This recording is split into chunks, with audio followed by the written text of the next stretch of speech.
Salut à tous, j'espère que vous allez bien. Salut à tous, j'espère que vous allez bien. Non, je rigole. J'espère que vous allez bien. Non, ça c'était vrai. Alors aujourd'hui je reviens pour vous parler donc de Zoria l'Intrépide que j'ai lu et que j'ai adoré. Logique que je l'ai lu, on va me dire. Bref, donc voilà. Je sais pas si vous voyez ou pas. Mais en gros voilà, c'est Zoria l'Intrépide, donc c'est de B.G. Niels. Voilà. Alors, c'est aux éditions Maya. Je vous mettrai de manière toutes les informations concernant tous les livres que je lis. Je les mettrai dans la barre d'infos, ne vous en faites pas. Voilà. Alors pour vous expliquer, donc ça c'est un livre fantastique romancé, pour vous mettre déjà dans le thème. Alors c'est entre guillemets la première fois on va dire que je lis un fantastique, parce que j'ai déjà lu un fantastique mais je l'avais pas lu en entier, j'ai vu même pas la moitié. Et j'avais aimé, le problème c'est que je l'ai plus pour l'instant. Mais en gros voilà, et en fait si vous voulez j'ai donc lu ce livre et vraiment j'ai adoré. L'auteur en plus elle est juste sympathique, vraiment elle est trop chou. Et le livre est juste génial, j'ai adoré le lire. J'en ai appris sur les personnages. Alors pour vous expliquer, donc en fait on rejoint donc les éperons, voilà. Et en fait si vous voulez donc on rejoint donc Zoria, voilà, bref, vous avez compris. Zoria donc une zépronne, et en fait si vous voulez donc dès le départ on la rencontre, elle se trouve dans un jardin de fleurs, on va dire un jardin rose. Et en fait elles sont Cyclide, donc Orphée, qui vient la récupérer, pas du tout, qui vient la rejoindre en gros. Et en fait si vous voulez on va apprendre à la connaître, on va en apprendre plus sur son monde, sur les éperons, ce qu'il y a. Aussi que leurs ennemis, les Yantars, c'est les ennemis numéro 1 des éperons. Et qui en gros les Yantars en fait veulent exterminer, veulent mettre le chaos partout. Et veulent aussi anéantir les éperons comme les humains. Sauf que bien sûr il y a toujours quelque chose qui fait que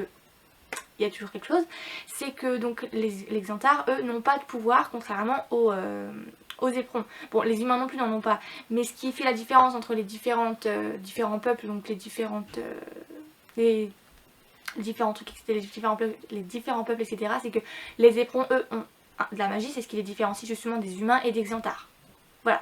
Et donc en gros voilà. Alors en fait si vous voulez pendant tout le livre on va en apprendre plus sur elle, sur son peuple, sur les pouvoirs qu'il y a, etc. Et Zoria elle a le pouvoir d'être télépathe. Mais bien sûr il y a toujours un petit hic, il y a un tout petit truc qui fait que ça différencie, c'est qu'elle n'est pas que ça. Vous comprendrez si vous lisez le livre.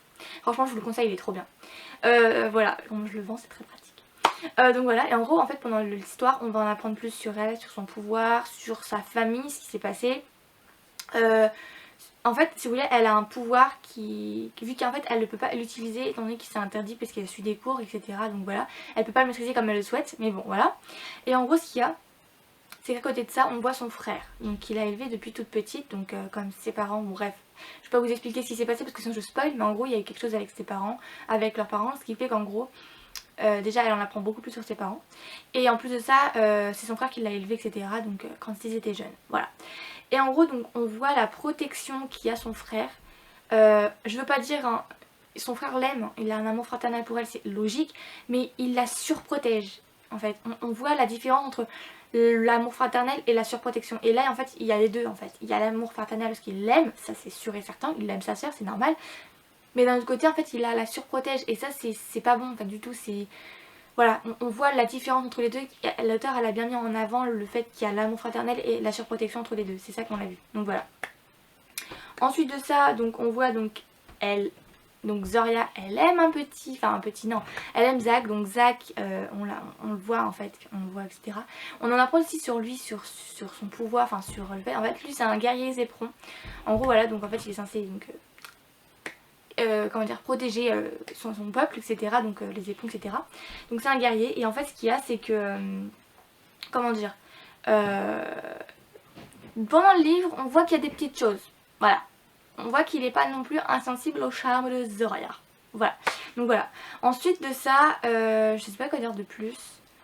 On voit donc le Zoria, ses pouvoirs avec sa famille, ce qui se passe. On voit à côté Zack qui c'est pas trop indifférent.